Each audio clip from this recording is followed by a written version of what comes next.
Hey guys, welcome back to the channel. In today's video, we're going to check out The Last of Us Part 2.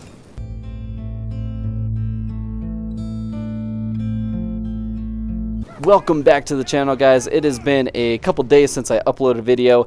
I was busy playing The Last of Us 2 a whole year later, so we're going to see how good it is a year later.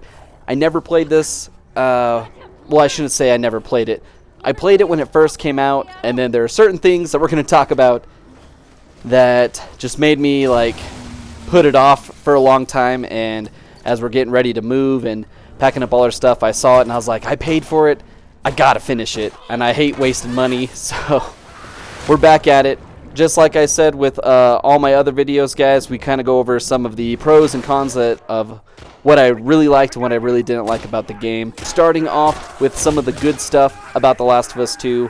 The game looks fantastic. Along with Ghost of Tsushima, The Last of Us 2 is a beautiful game, a beautiful send-off for the last generation, the PS4. And I'm actually really surprised on how well actually both of these look, specifically The Last of Us 2.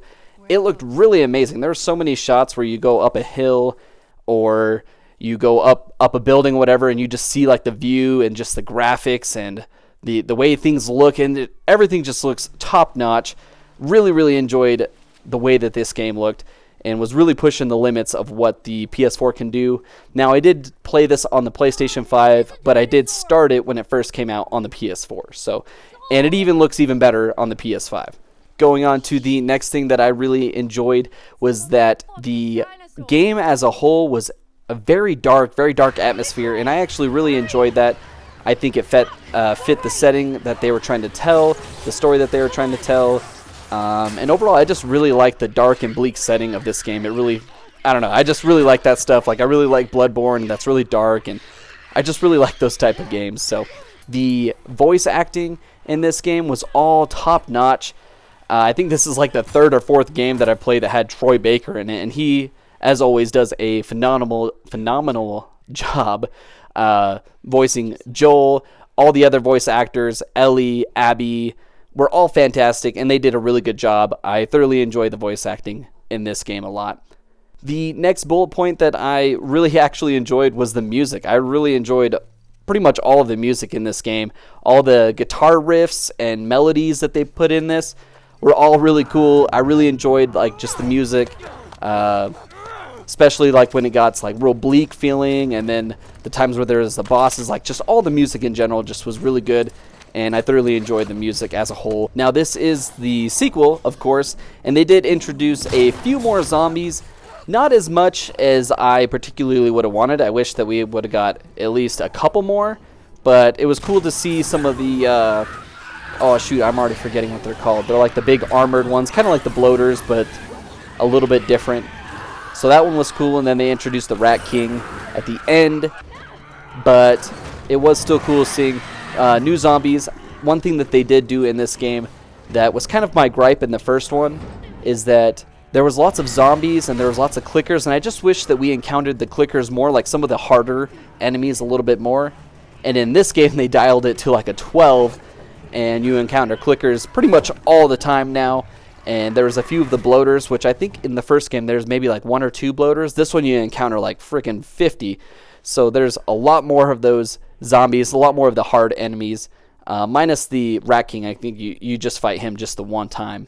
Another thing that I really enjoyed about this game, which kind of seems odd, I just loved the way that the guns sound. Especially like when you're like kind of fixing them and upgrading them. They just all made like really cool, like, I don't know, it just sounded cool. I don't really know how to explain it other than that the guns sounded cool. Even when you were shooting them, the guns sounded like guns. Like, everything just sounded really crisp, really clean, and I just really like that sound. Just like the clicking and moving stuff around to fix your guns, all sounded really good. Now, if you were a fan of the first Last of Us, the second one has the exact same gameplay with just a few added things on top of it. You can now go prone, which I didn't know if I would really like, but it actually turns out to be pretty good. A lot more stealth mechanics that you can add to that. And then there's like a dodge, and you can now like punch people. So, well, I guess you could do melee too, but now you can actually like officially dodge. And then I would have to say my absolute favorite part of the entire game was the flashbacks with Joel and Ellie. They were all just so cool, so heartwarming, and it just brings back what I really loved about the first game of their two like dynamic together and their interactions together. I just really love the flashbacks. Like the museum was super cool with the dinosaurs and her going into space. Easily the best part of the entire game was the Joel and Ellie flashbacks, hands down. And honestly, those were the vast majority of things that I really liked about the game. I could be leaving some out, but kind of going over to some of the things that I didn't like, and there's actually quite a few.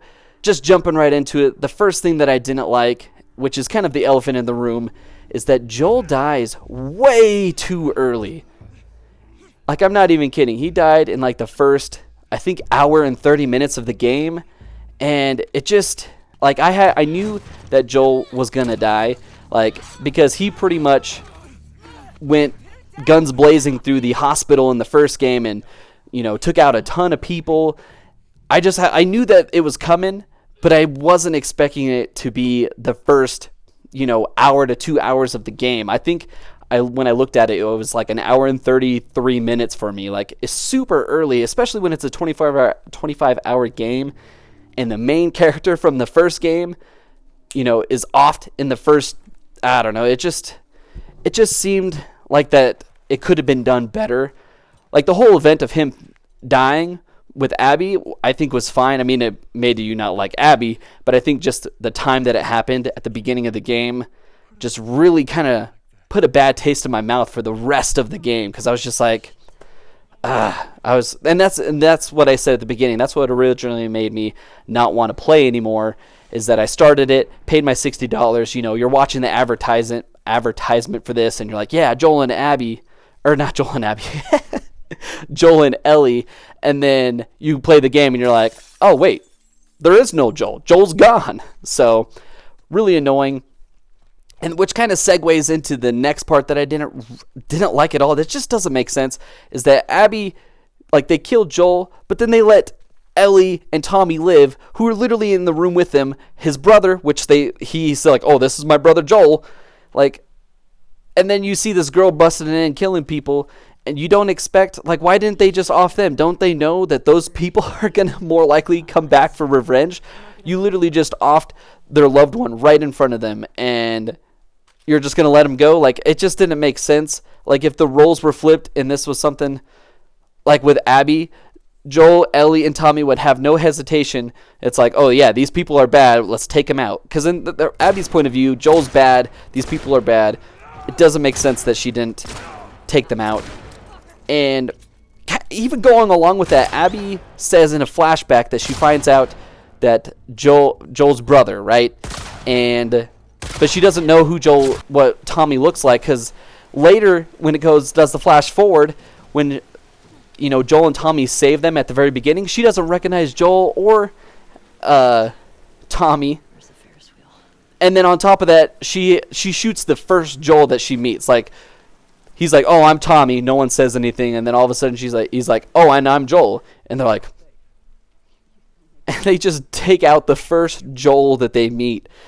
And maybe they met more, but the game doesn't actually tell you any of that. So you're just left to assume that they're like, oh, this is Joel. This must be the Joel we're after. It just doesn't make any sense. There's a lot of choices in this game that really don't make any sense, either with the character or just really random. And they seem to only be choices just to push the plot forward. For instance, there's this part where Jesse meets up with Ellie, because Jesse's already off trying to get revenge for Joel, right? And they talked, and they're like, yeah, we are in agreement that we're going to just head back. We're going to get Dina back to safety, because they realize that this is their priorities. They need to get her back. As they're going, they hear that, like, oh, Abby might be over here. And Jesse's like, no, but what about Tommy? Tommy's over here. You can hear that he's in trouble. Let's go save him. And she's like, you're on your own, Jesse. It just doesn't make sense, because literally just a few minutes before that, they were in agreement that they were going to do this together and go forward with it. And then all of a sudden, she just blows Jesse off. Like, it just doesn't make any sense other than just to push the plot forward. And there was lots of, I didn't write down all of them. I wrote down a few of them, but there was a lot of choices like that that just don't make any sense. And that was kind of like my biggest issue with the game, is the pacing overall was just all over the place. Like the momentum just gets lost. Like you're playing as Ellie at the beginning, and it's slowly building up to, you know, a great scene. You know, it's finally starting to get interesting. Abby breaks in and kills Tommy, and then kills Jesse, and then has you at gunpoint, and then all of a sudden it like switches to, let's do a flashback of Abby saving a zebra. Like, what? Like, the momentum just gets killed.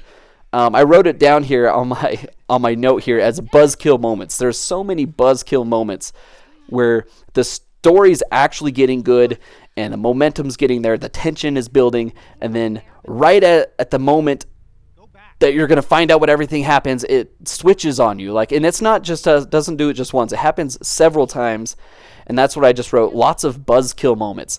And I feel like, I mean, this is also with the pacing, that if they switch things around, maybe if they played, like, I think that if they put Abby, like made you play as Abby first, or even played her flashbacks first before killing Joel, that, like, you know, you got Abby here, Ellie here, and it does both of their backstories, and then they slowly come together, and that colliding moment would be, you know, Joel's death. Instead of doing it at the very beginning and then backtracking to show, you know, the backstory of Abby, and she already left a bad impression because she just killed your favorite character from the first game, and now they're going to try to make you care about her.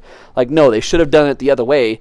Show us a little bit about Abby. Give us a reason to care about her. Give us a reason to like her, so that way when this moment comes, you're more conflicted about it. Not just, oh, I hate this chick now, which is exactly what it was. That's what I said, is like, after that moment, it just kind of ruined her flashback scenes. I didn't care about it. I didn't care about any of the characters, which kind of goes back into another point, is that a lot of the characters you just don't care about.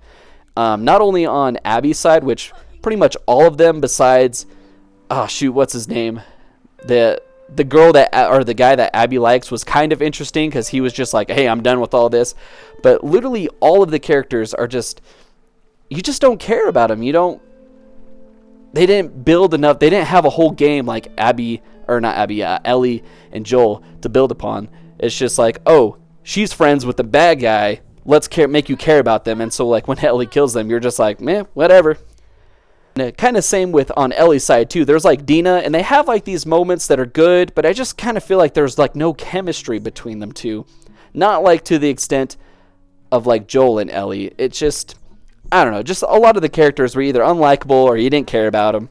I think if they restructured the way they like, they had good parts. There was lots of good parts in the game that just got ruined by like these buzzkill moments. And I think if they switched it around, and like I said, made you play as Abby for a little bit, like in the Ellie backstory, Abby backstory, and made you care about these characters that, you know, Ellie's charging after, because you're like, oh, but I really like these characters and Ellie's going after them, or vice versa. You know, I really like these characters and I like Abby now and she's going after them, but they didn't. They did it totally backwards, buzzkill moments where they make you hate her, but then try to make you unhate her, and it just like, no, it just ruined the experience for me. I think that just the pacing, and I honestly think if they, you know, like I said, I've said it like 4 or 5 times now, if they rearranged it, I think that would have saved the story, cut out a lot of the fluff. It would have been a solid story. The story is just kind of all over the place, and it's just really hard. Like I said, buzzkill moments, you're watching it, wanting to know what happens, and then, I mean, honestly, and when it flashbacks to Abby trying to save a zebra, you just don't care, really. Next point that I didn't quite like, it's not that it was more of like annoying more than anything, is that it just seemed like the ending seemed to drag. There was like 4 or 5 times where I thought the game was going to be over, and then another scene happened, or another hour happened, and I was like, what, this ending is just dragging on, let's just get to it. And then on top of that, the actual ending itself, I felt, to me, was out of place, because you have Ellie and her group, right? And then you have Abby and her group, and their group is fighting the Scars or whatever. But then at the very end, Abby and the Scars kid get captured by some random faction that we don't know anything about, don't know what their motives are or why they're even capturing people, because it shows them hunting and trapping humans, not zombies. I mean, they do got a few zombies, but they trap them to do some sort of like arena games, or it doesn't like explain any of that. It just seems so out of place. So it would made more sense if Abby was maybe captured by the Scars and they were doing this, or whoever, but it just seemed like some random faction at the end. It just seemed that the ending dragged on. So I was kind of annoyed about it. It wasn't a terrible ending, but I wasn't particularly fond of it. So there were a few glitches in the game. Nothing major. There's a few minor ones, like a few melee weapons. I noticed when I killed them and went back for them, they were like missing. The only like big issue that I saw was at the very beginning when you're following Dina on horseback after the snowstorm. It wasn't during the snowstorm. It was after, when you're going through the forest. She disappeared, but I could still hear her, and I couldn't follow her because you're supposed to follow her, and I had no idea where she went. All I had to do was just reload the checkpoint, and she was there. Next thing that was kind of like a nitpicky thing is the sound. When you're playing with headphones, all the enemies sounded like they were right behind you. I didn't experience this when I was just playing on the TV with no headphones or anything. The sound seemed fine, but like when I had the headset on, it just seemed like whenever I heard enemies that they were literally right behind me. But it was only with the zombies. The human enemies or whatever seemed to be fine, but it was always like the zombies, when you're hearing them like creaking and yelling and screaming, like they always just seemed to be right behind me. So I was always like looking around, and I'm like, oh, there's no one here. So, and that, guys, is most of the major things that I didn't quite like or hated about The Last of Us. Honestly, it was just the story, because the gameplay was fun. I mean, it was simple. It was pretty much the exact same as the first one, but I enjoyed it. Gameplay was fun. Game looked amazing. It just seemed like the story was just all over the place. It actually reminds me a lot of The Last Jedi, the Star Wars movie, where The Last Jedi by itself is actually a pretty decent movie. It looks great. Story was good, but the story in the realm of the Star Wars universe, just like when you drop that movie in with the rest of what's going on, just totally doesn't make sense. It ruins the story. And that's very similar to like what The Last of Us was. The game by itself, like if you hadn't played the first one and just played this one, I think you would really enjoy it. I really did. You know, the gameplay, graphics, story, but it only works if you haven't played the other one. That's why it's like, this game is really good on its own, but within the Last of Us universe, it kind of doesn't make sense. All these characters that you've already known and loved from the first game are making crazy decisions or stupid decisions or decisions just to push the plot forward that don't make sense to how they were already set up in the previous game. And that's what really kind of ruins it for me. That and the pacing was the biggest issue. Like, it just seemed like everything was just out of place, where, you know, parts of the story were just told in a random order or just didn't make sense. Too many buzzkill moments. But overall, I did have fun with the game. I am glad, after all said it's done, I am glad that I picked it back up and actually finished my playthrough, and that I didn't just leave where Joel dies. And yeah, I was upset that Joel died, but I kind of expected it to happen, just not at the beginning. Overall, guys, I thought the game was good. I generally did enjoy the game, and I did think it was a good game. But when I'm comparing it to the first one, or with just in the story of The Last of Us, I think it really suffers and just isn't as good as the first one, in my opinion. Now, if I were to give this game a score out of 10, this game would be... I've been kind of going back and forth with this, but I think it would be a 7.5. I was originally going to say 7, but when I was going back through, you know, I didn't quite think it was an 8. Looking at some of the game footage and things popped back in my memory, and I was like, oh, I actually really enjoyed this. Boss fight was really fun. Enemies were cool. It just didn't capture me and pull me in as much as the first one did. And that's going to be it, guys, for the video. I hope you guys enjoyed it. Let me know in the comments below what you guys thought of Part 2 of The Last of Us. And that's going to be it for the video, guys. Don't forget to leave a like and subscribe. And before we go, I think Joel summed up The Last of Us 2 better than anybody else could, and I'm going to leave you with that. See, there's a sequel. Wasn't as good.